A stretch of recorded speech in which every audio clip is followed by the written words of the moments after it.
The library man of India the story of PN Panicker అనే పుస్తక రచయిత ఎవరు? పిపి సత్యన్.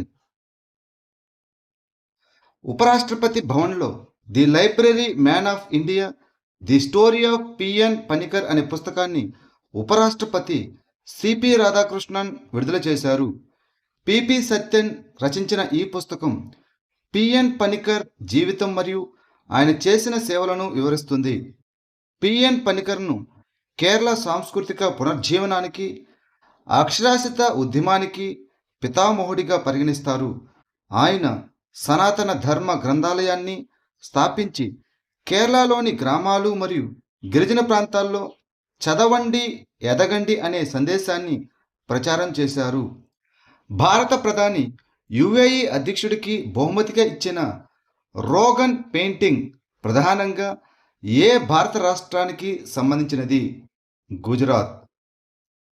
ప్రధానమంత్రి నరేంద్ర మోదీ యుఏఈ అధ్యక్షుడు మొహమ్మద్ బిన్ జాయిద్ అల్ నహ్యాన్కు జీవవృక్షం చిహ్నంతో కూడిన ఒక రోగన్ పెయింటింగ్ను బహుమతిగా ఇచ్చారు. ఈ రోగన్ పెయింటింగ్ అనేది గుజరాత్లోని కచ్ ప్రాంతానికి చెందిన ఒక అరుదైన సాంప్రదాయ వస్త్ర కళారూపం. ఆముదం, నూనె మరియు సహజ వర్ణద్రవ్యాలతో తయారు చేసిన ఒక ప్రత్యేకమైన రంగును ఉపయోగించి రోగన్ కళను సృష్టిస్తారు. సాంప్రదాయ కళల్లో జీవవృక్షం చిహ్నం ఎదుగుదల, సామరస్యం మరియు పరస్పర అనుసంధానానికి ప్రతీకగా నిలుస్తుంది. ప్రతిష్టాత్మకమైన 2026 ఏఐఏఏ గాడార్డ్ ఆస్ట్రోనాటిక్స్ అవార్డును ఏ మిషన్ అందుకుంది? చంద్రయాన్-3. భారతదేశపు చంద్రయాన్-3 మిషన్ ప్రతిష్టాత్మకమైన 2026 ఏఐఏఏ గాడార్డ్ ఆస్ట్రోనాటిక్స్ అవార్డును అందుకుంది. 2023 ఆగస్టు 23న చంద్రునిపై ఇంతవరకు అన్వేషించని దక్షిణ ధ్రువం సమీపంలో ఈ మిషన్ చారిత్రాత్మకంగా విజయవంతంగా సాఫ్ట్ ల్యాండింగ్ చేసినందుకు గుర్తింపుగా American institute of aeronautics and astronautics అనగా ఏఐఏఏ వాషింగ్టన్ డీసీలో జరిగిన అసెండ్ 2026 సదస్సులో ఈ అవార్డును ప్రదానం చేసింది. గాడార్డ్ ఆస్ట్రోనాటిక్స్ అవార్డు అనేది వ్యోమయాన రంగంలో సాధించిన విశేష విజయాలకు ఏఐఏఏ ఇచ్చే అత్యున్నత పురస్కారం. ఇటీవల వార్తలో కనిపించిన అంబాజరీ సరస్సు ఏ రాష్ట్రంలో ఉంది? మహారాష్ట్ర. ఇటీవల అధిక సామర్థ్యం గల హార్వెస్టర్ యంత్రాలను ఉపయోగించి అంబాజరీ సరస్సులోకి చొచ్చుకు వచ్చిన నీటి హైసింత్ను తొలగించే ప్రయత్నాలను ముమ్మరం చేశారు. మహారాష్ట్రలోని నాగపూర్ నైరుతి సరిహద్దుకు సమీపంలో ఉన్న ఈ సరస్సు ఆ నగరంలోని అత్యంత పురాతనమైన మరియు అతిపెద్ద సరస్సు. ఈ అంబాజరీ సరస్సును 1870లో భోంస్లే రాజవంశం పాలనలో నిర్మించారు. దీనిని మొదట నాగపూర్కు నీటి సరఫరా కోసం ఒక జలాశయంగా అభివృద్ధి చేశారు మరియు ఇది 3 దశాబ్దాలకు పైగా నగర నీటి అవసరాలను తీర్చింది. ఇటీవల వార్తల్లో కనిపించిన కరీబా సరస్సు ఏ 2 దేశాల మధ్య ఉంది? జాంబియా మరియు జింబాబ్వే. సంవత్సరాల తరబడి కరువు, అస్తవ్యస్తమైన వర్షపాతం మరియు వడగాలుల తర్వాత ఎగువ జాంబేజీ నది నుంచి కొత్తగా నీరు వచ్చి చేరడంతో ఇటీవల కరీబా సరస్సులో నీటి మట్టాలు పెరుగుతున్నాయి. ఈ కరీబా సరస్సు మధ్య ఆఫ్రికాలో జాంబియా మరియు జింబాబ్వే సరిహద్దు వెంబడి ఉంది. ఇది ఘన పరిమాణం పరంగా ప్రపంచంలోని అతిపెద్ద కృత్రిమ సరస్సు మరియు జలాశయం కాగా ఉపరితల వైశాల్యం పరంగా 4వ అతిపెద్దది. ఈ కరీబా ఆనకట్ట నిర్మాణం తర్వాత 1958 మరియు 1963 మధ్య ఈ సరస్సు ఏర్పడింది. ఖేత్ బచావో అభియాన్ను ఏ సంస్థ అమలు చేస్తుంది? భారత వ్యవసాయ పరిశోధన మండలి, Indian council of agricultural research. వ్యవసాయ పరిశోధన మరియు విద్యాశాఖ ఆధ్వర్యంలోని భారత వ్యవసాయ పరిశోధన మండలి ఐసిఏఆర్ దేశవ్యాప్త ఖేత్ బచావో అభియాన్ ద్వారా గణనీయమైన పురోగతిని సాధించింది. ఈ ప్రచారం రైతుల్లో నేల ఆరోగ్యం, సమతుల్య ఎరువుల వాడకం మరియు సుస్థిర వ్యవసాయ పద్ధతులను ప్రోత్సహిస్తుంది. కేంద్ర వ్యవసాయ మరియు రైతు సంక్షేమ మంత్రిత్వ శాఖ మార్గదర్శకత్వంలో భారత వ్యవసాయ పరిశోధన మండలి ఐసిఏఆర్ ఖేత్ బచావో అభియాన్ను అమలు చేస్తుంది. భారతదేశంలో పరిశోధన మరియు అభివృద్ధి సులభతరం అనే నివేదికను ఏ సంస్థ విడుదల చేసింది? నీతి ఆయోగ్. భారతదేశంలో పరిశోధన మరియు అభివృద్ధి సౌలభ్యంపై నివేదికను నీతి ఆయోగ్ విడుదల చేసింది. ఈ నివేదిక ప్రకారం పరిశోధన మరియు అభివృద్ధిపై భారతదేశం చేసే స్థూల వ్యయం జీడిపిలో సుమారు 0.65% ఉంది. ఇది United states of America, China మరియు రిపబ్లిక్ ఆఫ్ కొరియా వంటి దేశాల కంటే తక్కువ. గ్లోబల్ ఇన్నోవేషన్ ఇండెక్స్ 2025 ప్రకారం భారతదేశంలో ప్రతి మిలియన్ జనాభాకు కేవలం 262 మంది పూర్తికాల పరిశోధకులు మాత్రమే ఉన్నారు. తక్కువ R&D అనగా రీసెర్చ్ అండ్ డెవలప్మెంట్ నిధులు, ప్రభుత్వ నిధులపై అధికంగా ఆధారపడటం, నాణ్యమైన పరిశోధకుల కొరత మరియు బలహీనమైన సాంకేతిక పరిజ్ఞాన వాణిజ్యీకరణ వంటి ప్రధాన సవాలును ఈ నివేదిక గుర్తించింది. వెలిమలై పంప్డ్ స్టోరేజ్ జలవిద్యుత్ ప్రాజెక్టు ఏ రాష్ట్రంలో ఉంది? తమిళనాడు. వెలిమలై పంప్డ్ స్టోరేజ్ జలవిద్యుత్ ప్రాజెక్టుకు ఇటీవల పర్యావరణ, అటవీ మరియు వాతావరణ మార్పుల మంత్రిత్వ శాఖ నుంచి టర్మ్స్ ఆఫ్ రెఫరెన్స్ క్లియరెన్స్ లభించింది.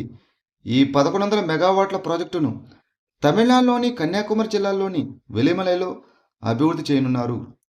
బిల్డ్, ఓన్, ఆపరేట్, ట్రాన్స్ఫర్ పద్ధతిలో పబ్లిక్ ప్రైవేట్ భాగస్వామ్య నమూనా కింద అమలు చేయబడుతున్న తమిళనాడులోని మొట్టమొదటి పంప్డ్ స్టోరేజ్ జలవిద్యుత్ ప్రాజెక్ట్ ఇది. ఇటీవల వార్తల్లో కనిపించిన యూఫ్రటీస్ నది ఏ దేశం గుండా ప్రవహిస్తుంది? టర్కీ, సిరియా మరియు ఇరాక్. నాసా యొక్క గ్రేస్ ఉపగ్రహాల నుంచి వచ్చిన సమాచారం ప్రకారం ఉత్తర భారతదేశం తరువాత ప్రపంచంలోని 2వ అత్యంత వేగవంతమైన రేటుతో టైగ్రిస్ యూఫ్రటీస్ నది పరివాహక ప్రాంతం మంచినీటి నిల్వలను కోల్పోతున్నది. ఈ యూఫ్రటీస్ నది పశ్చిమ ఆసియాలో అతి పొడవైన నది మరియు ఇది టర్కీ, సిరియా మరియు ఇరాక్ గుండా ప్రవహిస్తుంది.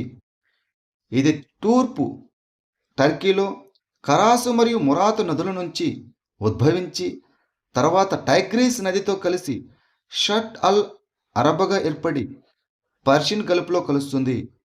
ఈ నది బాబిలోన్, ఊర్, ఉరుక్ మరియు నిప్పూర్ వంటి ప్రాచీన మెస్టోమియా నాగరికతలకు జీవనాధారంగా నిలిచింది. ఆసియా ఉత్పాదకత సంస్థ పాలక మండలి 68వ సమావేశానికి ఏ దేశం ఆతిథ్యం ఇస్తోంది? భారతదేశం. ఆసియా ఉత్పాదకత సంస్థ పాలక మండలి 68వ సమావేశానికి భారత ప్రభుత్వం న్యూఢిల్లీలో ఆతిథ్యం ఇస్తుంది.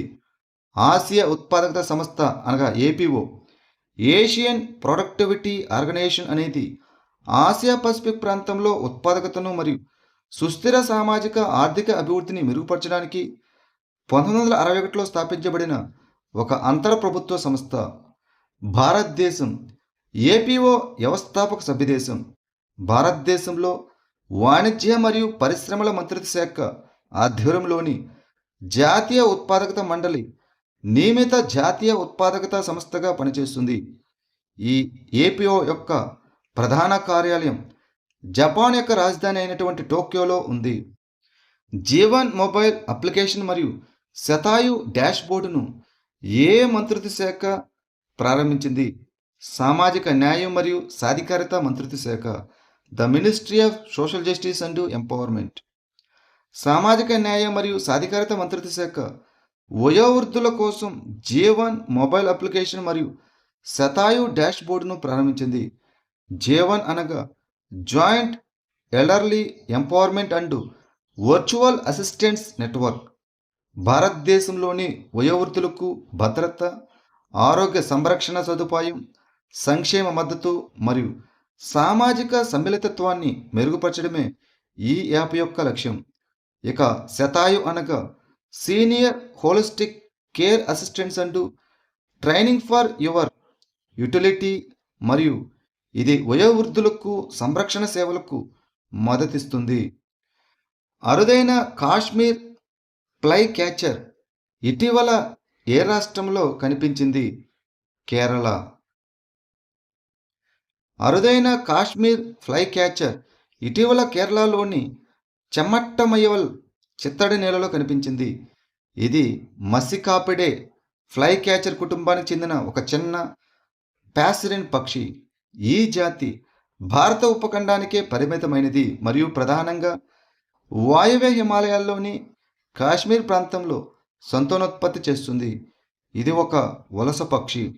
ఇది పశ్చిమ కనుమల్లోని ఎత్తైన నీలగిరి పర్వతాల్లో మరియు శ్రీలంకలో శీతాకాలం గడుపుతుంది. ఆవాస నష్టం మరియు జనాభా క్షీణించడం వల్ల ఈ జాతిని IUCN రెడ్ లిస్టులో అంతరించిపోయే ప్రమాదం ఉన్న జాతిగా చేర్చారు. రెయిన్ ముంబై అనేది భారతదేశ మొట్టమొదటి ఎక్స్చేంజ్ ట్రేడెడ్ వాతావరణ డెరివేటివ్స్ కాంట్రాక్ట్. దీనిని ఏ సంస్థ ప్రారంభించింది? National commodity and derivatives exchange. Rain Mumbai అనేది national commodity and derivatives exchange ద్వారా ప్రారంభించబడిన భారతదేశ మొట్టమొదటి సెబీ ఆమోదం పొందిన ఎక్స్చేంజ్ ట్రేడెడ్ వాతావరణ డెరివేటివ్స్ కాంట్రాక్ట్. అనూహ్యమైన వాతావరణం మరియు ఋతుపవనాల వైవిధ్యం వల్ల కలిగే నష్టాల నుంచి వ్యాపారాలకు రక్షణ కల్పించడానికి ఈ కాంట్రాక్టు రూపొందించబడింది. ఇన్స్పేస్ ఏ శాఖ పరిధిలోని స్వయం ప్రతిపత్తి గల సంస్థ? అంతరిక్ష శాఖ, డిపార్ట్మెంట్ ఆఫ్ స్పేస్. వెనిస్లో జరిగిన స్పేస్ మీటింగ్స్ వెనిటో 2026లో 9 భారతీయ అంతరిక్ష సాంకేతిక కంపెనీలు పాల్గొని పలు అంతర్జాతీయ భాగస్వామ్యాలు మరియు సహకార ఒప్పందాలపై సంతకాలు చేశాయి. భారత ప్రతినిధి బృందానికి Indian National Space Promotion and Authorisation Centre INSPACe నాయకత్వం వహించింది. ఈ ఇన్స్పేస్ అనేది భారతదేశ అంతరిక్ష రంగ సంస్కరణల తర్వాత స్థాపించబడిన అంతరిక్ష శాఖ ఆధ్వర్యంలోని ఒక స్వయం ప్రతిపత్తి గల సంస్థ. ఒక జిల్లా ఒక నది ప్రచారాన్ని ఏ రాష్ట్రం ప్రారంభించింది? ఉత్తరప్రదేశ్. 1 district 1 river. ఉత్తరప్రదేశ్ ప్రభుత్వం 75 చిన్న నదులను పునరుద్ధరించేందుకు ఒక జిల్లా ఒక నది ప్రచారంతో పాటు గోమతి పునర్జీవన మిషన్ వంటి విస్తృతమైన నదీ పునర్జీవన కార్యక్రమాలను ప్రారంభించింది. ఈ ప్రాజెక్టులు నదీ మార్గాలను వెడల్పు చేయడం, లోతు చేయడం, కాలుష్య కారకాలను శుభ్రపరచడం, సహజ ప్రవాహాన్ని పునరుద్ధరించడానికి మురుగునీటి శుద్ధి కర్మాగారాలను నిర్మించడంపై దృష్టి సారిస్తాయి.